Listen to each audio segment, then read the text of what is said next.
சர்ப்பதோஷமும் நீரோட்டமும். வணக்கம்.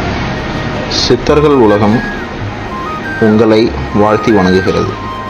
சித்தர்கள் உலகத்தினை ஆட்டுவிக்கின்ற அலர்மேல் மங்கா தெய்வம் அருளியதையும் மாமகரிஷி ஈஸ்வரப்பட்டர் அருளியதையும் தங்களுக்கு தருவதில் பெருமகிழ்ச்சி அடைகிறது. ஒருவருக்கு சர்ப்பதோஷம் உள்ளதென்றால் அவர்கள் வாழும் இல்லங்களில் நீரோட்டம் சரியான நிலையில் அமையவில்லை என்று பொருள். அதாவது பொதுவாக நீரோட்டம் 3 நிலைகளில் சுழலும் தன்மை கொண்டது. வலமாக சுற்றும், அது நன்னீர் ஆகும். இடமாக சுழல்வது உப்பு நீர் ஆகும். வல இடமாக சுழலும், அது பிறை வடிவில் காணப்படும். இதையே சிவன் தன் தலையில் சூடியுள்ளதாக குறிப்பிடுகின்றனர். கங்கையை தலையில் தரித்துள்ளன் என்றும் குறிப்பிடுவர்.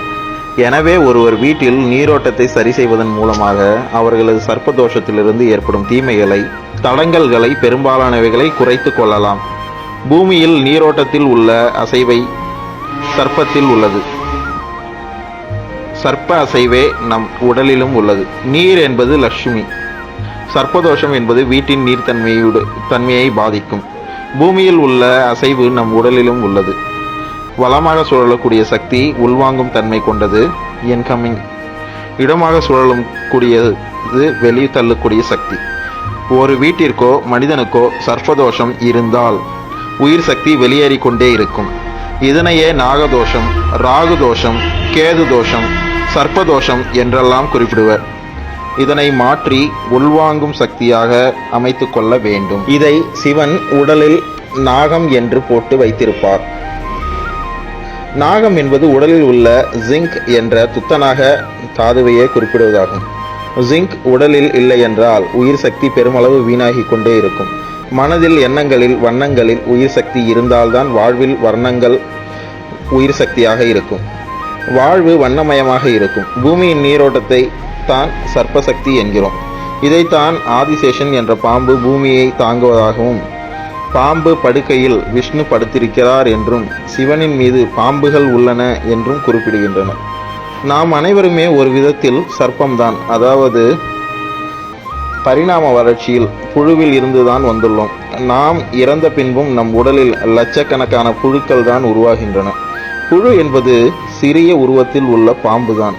இந்த சர்ப்பதோஷத்தில் இருந்து விடுபட நாம் புற்றுமணலை உடலிலோ அல்லது நெற்றியிலோ பூசிக்கொள்ள வேண்டும். இந்த புற்றுமணலில் அபரீதமான சக்தி உள்ளது. அதாவது இதில் வான் சக்தியும் பூமி சக்தியும் இணைந்து செயல்படக்கூடியது. பூமியின் பொறுமை தன்மையையும் வானில் இருக்கும் மாபெரும் ஆற்றலும் இந்த புற்றுமணலில் உண்டு. சர்ப்பங்கள் சக்தியே சத்தியலோகத்தோடு தொடர்புடையது. நித்திய பூரணி நம்மை நித்திய லோகத்திற்கும் இட்டு செல்லும் தன்மை உடையது.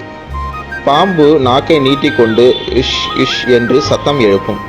இந்த சத்தத்தை நாம் கேட்கும்போது நமது ஒளி உடல் மான் மண்டலத்தோடு இணைந்து பரிபூரண தூய்மை அடைகிறது. சர்ப்பங்கள் மகுடியின் இசை அதிர்வுக்கு ஏற்றவாறு நடனமாடக்கூடிய தன்மை கொண்டது. அதுபோல் நாம் இசையை கேட்டு தன்னிலை மறந்து பரவசத்துடன் ஆடி பாடி மகிழ வேண்டும். இதனால் நமது உயிர் சக்தி ஆக்கப்பூர்வமாக செயல்பட்டு அதிகரிக்கும். இந்த சர்ப்பதோஷத்தில் இருந்து விடுபட நாம் சத்திய வார்த்தைகளையே உபயோகிக்க வேண்டும். இந்த சத்திய வார்த்தைகள் நம்மை சத்தியலோகத்திற்கும் அதை தாண்டிய நித்தியலோகத்திற்கும் இட்டு செல்லும். இந்த சர்ப்பங்கள் நாக்கை அடிக்கடி நீட்டிக்கொண்டே இருக்கும். இந்த நாக்கு ஸ்தானம் பிரம்மனின் மனைவி சரஸ்வதியுடன் தொடர்புடையது. இந்த சரஸ்வதி வானில் உள்ள திருவாதிரை நட்சத்திரத்தோடு தொடர்புடையதாக இருக்கும். நித்திய பூரணி என்பது நாகலோகத்தில் உள்ள ஒரு பரிபாஷை. சூரிய உலகத்தை தாண்டியுள்ள நித்திய லோகத்தில் இந்த பரிபாஷையை பயன்படுத்துவார்கள். இதை ராகு கேது என்று சொல்லி வைத்துள்ளனர். சர்ப்ப பாடல்கள் என கேரளாவில் பாடுவார்கள். கேரளாவில் 16,000 சர்ப்ப கோயில்கள் இருந்தன. கேரள பூமி ஒரு தெய்வீக பூமியாகவே இருந்தது. இந்த சர்ப்ப கோயில்களின் ஆதாரம் அழகர் கோயில் ஆகும். சிதம்பரம் நடராஜர் கோவிலிலும் இந்த அற்புதமான சக்திகள் நிறைந்திருக்கின்றது. நாக்கை சித்தம் என்ற எண்ணத்தோடும் பூமி என்ற பரத்தோடும் சேர்க்கும்போது சிதம்பரமாக மாறிவிடும். சர்ப்பங்களிலிருந்து வரக்கூடிய அமிர்த காற்றை நாம் சுவாசிக்க வேண்டும். எவ்வாறு பாம்பு சத்தியத்திற்கும் கட்டுப்பட்டு வாழ்கின்றதோ நாமும் சத்தியத்திற்கு கட்டுப்பட்டு வாழ்ந்து பரம் என்ற சிவபெருமானின் நிலையை அடைவோம். இதை பாம்பாட்டி சித்தர் இந்த நிலைகளையெல்லாம் உணர்ந்தவர் ஆவார். நம் உடலில் பஞ்ச இந்திரியங்களையும் அடக்க வேண்டும், பஞ்சபூதங்களையும் அடக்க வேண்டும், சித்துக்கள் விளையாட வேண்டும் என எண்ணுபவர்கள் நாக்கினை தொண்டை குழிக்குள் மடித்து வைத்து கொண்டு புருவ மத்தியில் கவனித்தால் இதனை லம்பிகா யோகம் என்று சொல்லுவார்கள். இவ்வாறு செயல்படும் போது நாம் 5 தலை நாகம் நம் தலையில் படம் எடுப்பது போல் காணப்படும். இக்கோலத்தை காசி விஸ்வநாதர் என்று அழைப்பர். அப்போது நம் முகம் சிங்கம் போல் காட்சியளிக்கும். நம் உடலில் நீரோட்டம், அதாவது இரத்த ஓட்டம் சர்ப்பம் போன்று கால் பாதம் முதல் உச்சந்தலை சுழன்று ஓடிக்கொண்டே இருக்கும். இந்த ஓட்டத்தில் ஏதேனும் தடை ஏற்பட்டால், குளறுபடி ஏற்பட்டால் நமக்கு உள்ள ஜலத்தில் தோஷம், அதாவது ஜலதோஷம் பிடிக்கும். நம் உடலில் சளி அதிகமானால் கோர் கோர் என்ற சத்தம் ஏற்படும். சிங்கம் கர்ஜிக்கும் போது கோர் கோர் என்ற சத்தம் கேட்கும். குரங்கும் தவளையும் கூட கோர் கோர் என்று கத்தும்.